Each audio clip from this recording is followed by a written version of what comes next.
Business destruction pattern point to William Ruto's ethnic profiling narrative, which is a master with no rival.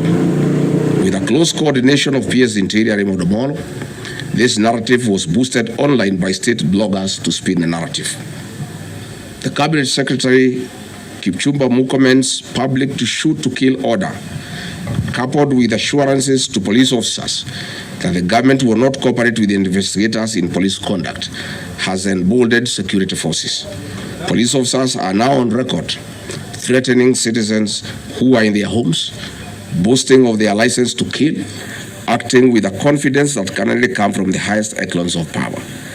Mr. Murkomen's admission that these are not just instructions from him but orders from above removes any ambiguity about where responsibility lies.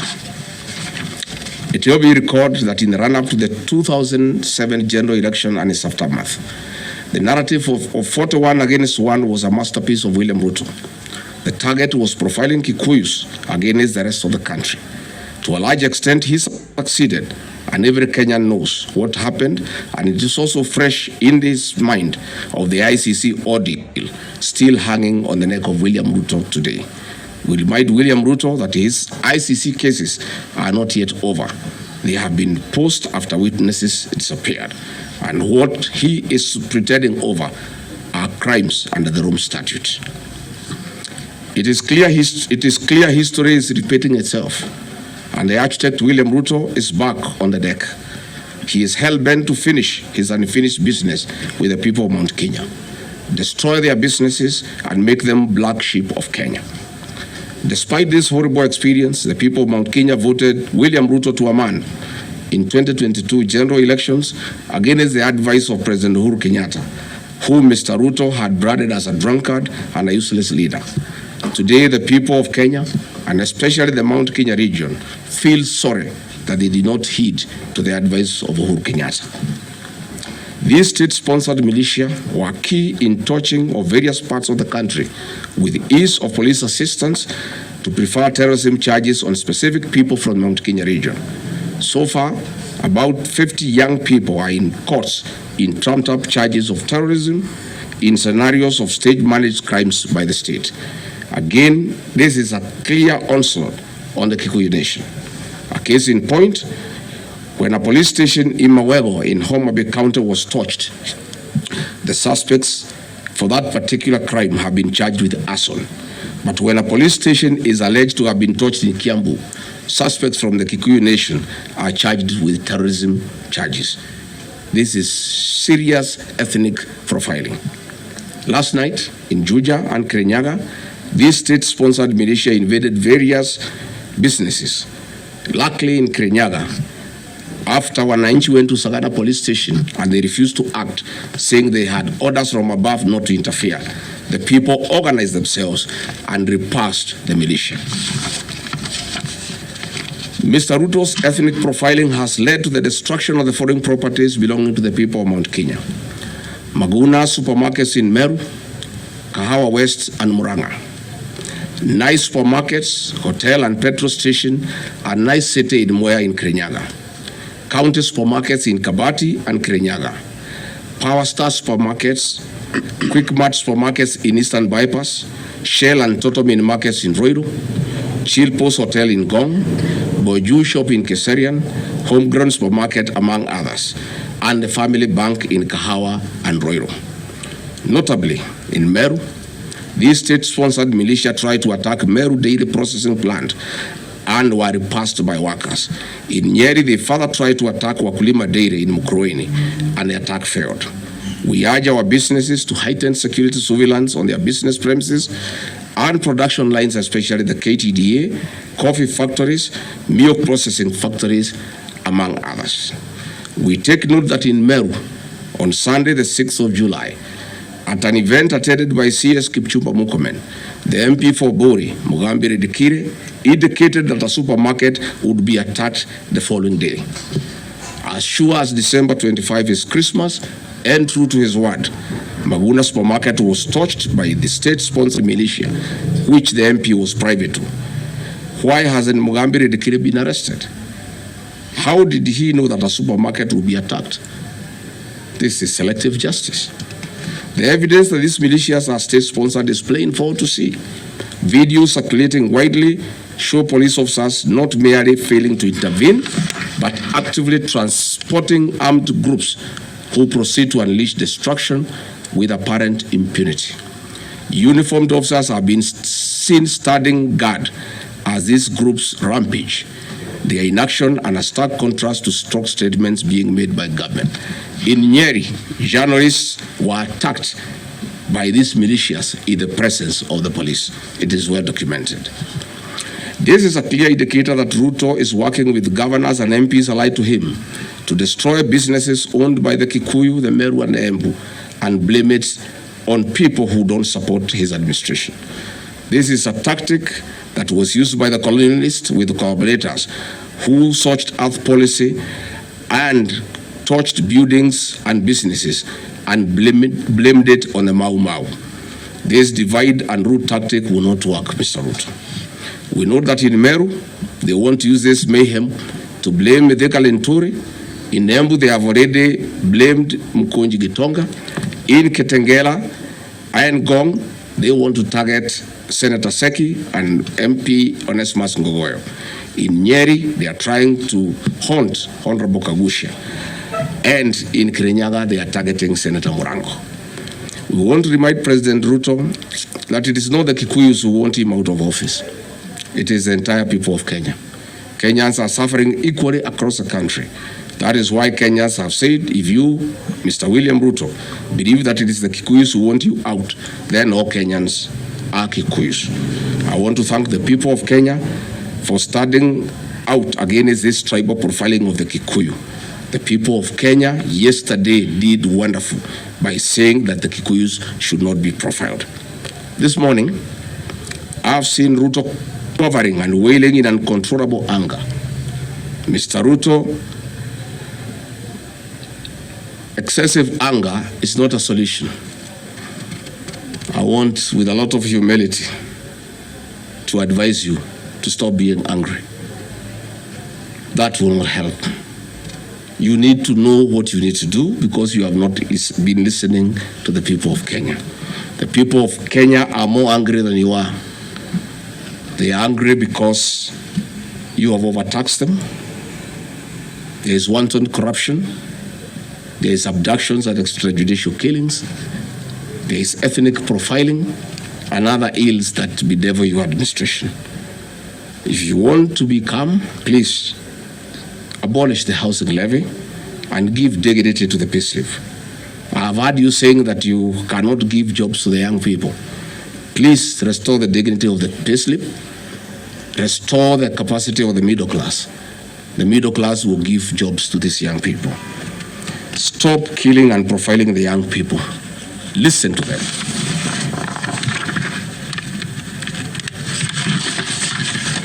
Stop abductions and extrajudicial killings. Abolish, disband the killer squad of 101 officers at Anodin Hajj. Give hustlers the jobs that you promised them. Mr. William Ruto, you are the one who promised. You cannot cry today that you have no solution, saying that other presidents have not been able to do it. You are the one who promised these young people. Stop police brutality. Stop abductions and illegal detentions. Get the hustlers from the bottom of the economic pyramid as you promised. Yes, Mr. President, we agree there were other presidents before you, as you have rightly stated, and true, they never went through what you are experiencing today. May it please you to know that the reason why Kenyans rarely had problems with them, Mwai Kibaki and Uhuru Kenyatta were guided by the Constitution and the rule of law. They did not capture our constitutional institutions to work for them, instead of working for Kenyans. They never killed children. They never attempted to build churches in State House. They never organized militias to destroy people's property and kill them. That is why you have a problem. And we also want to remind you that Mwai Kibaki had a difficult time from you, William Ruto. Videos are everywhere. You cannot say that Mwai Kibaki did not face resistance. It's on record that you gave hell to President Kenyatta for 5 years. So it is hypocritical for you to allege that Mwai Kibaki and Uhuru Kenyatta had a very easy time. Most of the problems Mwai Kibaki and Uhuru Kenyatta had came from yourself, and it's on record. We want to advise you that the one-term movement is not getting you out of power outside the Constitution.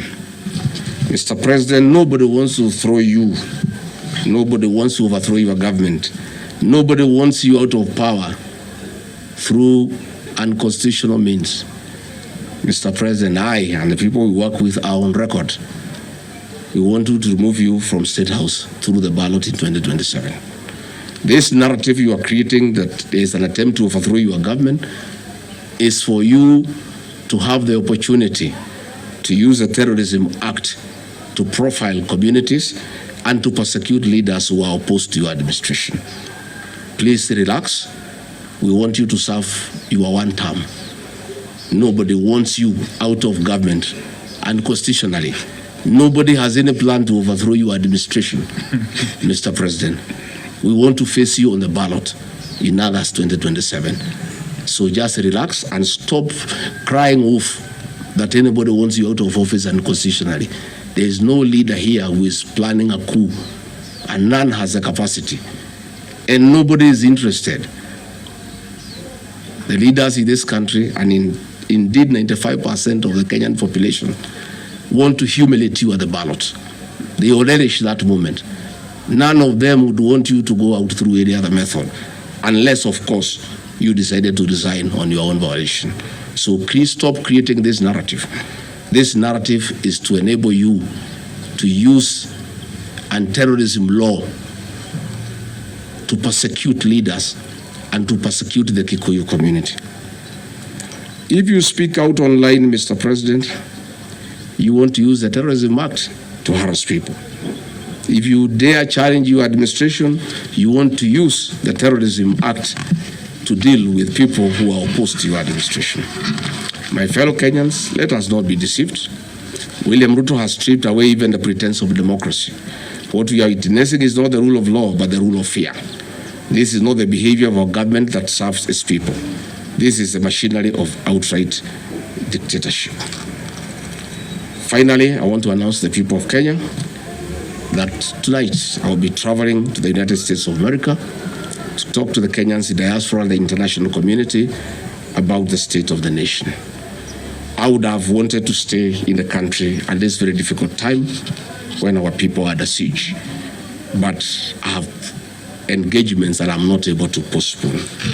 I have been threatened by people close to William Ruto, who called some of my people today, and they will want to stop me from leaving the country. I have no problem.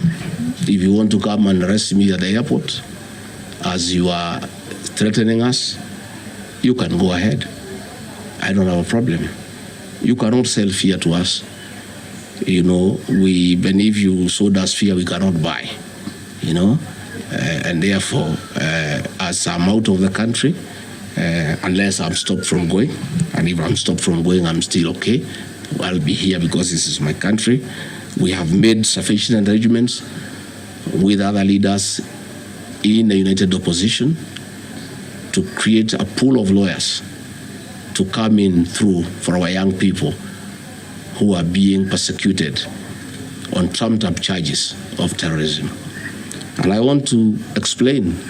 I have heard the president saying that people have attacked police stations and the law courts. It was all stage managed by the MP for Kikuyu.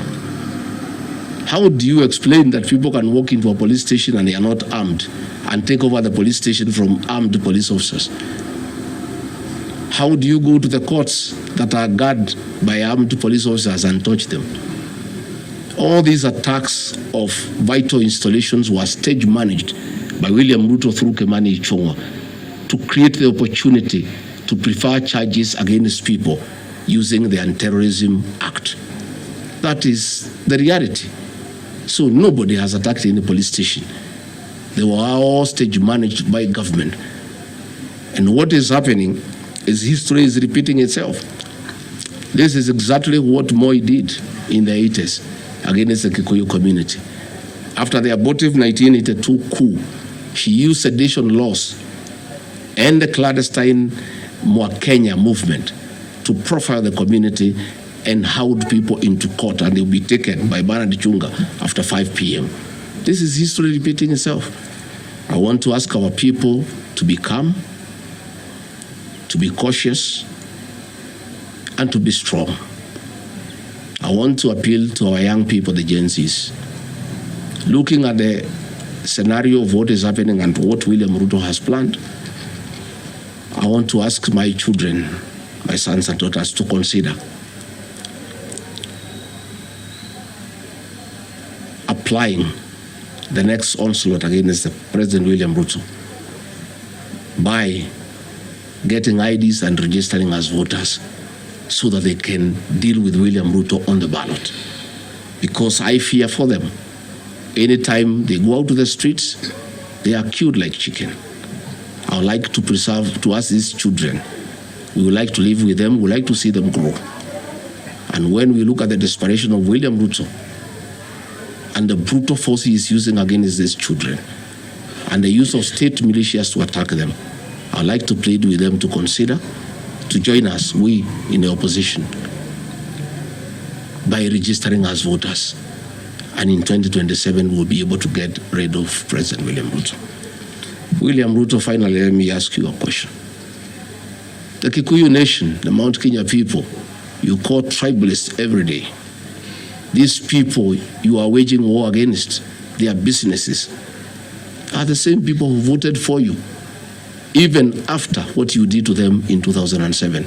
They forgave you and considered you as a person they can elect as president. You have turned against the community. You are trying to mobilize other Kenyans to profile them and to fight them, but they have refused. These same people from Mount Kenya have the capacity to support somebody else, and it must not be you. And they proved that they are not tribal by voting for you when you are Kalenjin. They can vote for a Kamba. They can vote for a Kisi. They can vote for a Luya. They can vote for a Maasai. That sense of entitlement that you are having to the Mount Kenya vote is misplaced. They voted for you, yes. You betrayed them. You turned against them. They don't have to vote for you again. Please stop persecuting them into submission. They will not submit to your brutality, to your vicious attack against them and their leaders. That I want to tell you for free today. I've listened to you talking with a lot of anger, calling them tribalists. They are not. How can they be tribalists when they voted for you and you are not one of them? But you don't have a sense of entitlement that they must vote for you. You know what you have done to them and why they have reacted the way they have. And I want to assure you, you cannot scare them into submission. Even if you jail them, they will not submit. These are seasoned descendants of the freedom fighters, and they cannot be intimidated. So let me encourage my leaders here as I go away to remain strong, to remain focused, and to speak for the people of Kenya. I am I have a lot of gratitude to the Honorable Stephen Kalonzo Musyoka and Eugene Wamalwa, who have been caught the whole of yesterday and today, standing strong and defending our young people who have been framed and charged with treason. For those two leaders, I want to give them the gratitude of my community and our leadership. They have come through for a community when it's under siege, and we are indeed very grateful. I want to ask our leaders here to be vigilant and to continue speaking out to the people of Kenya. Should the situation get out of hand and I need to cut my trip short and come back to join the other leaders in defending our people and speaking for them, I will gladly do so. Thank you very much.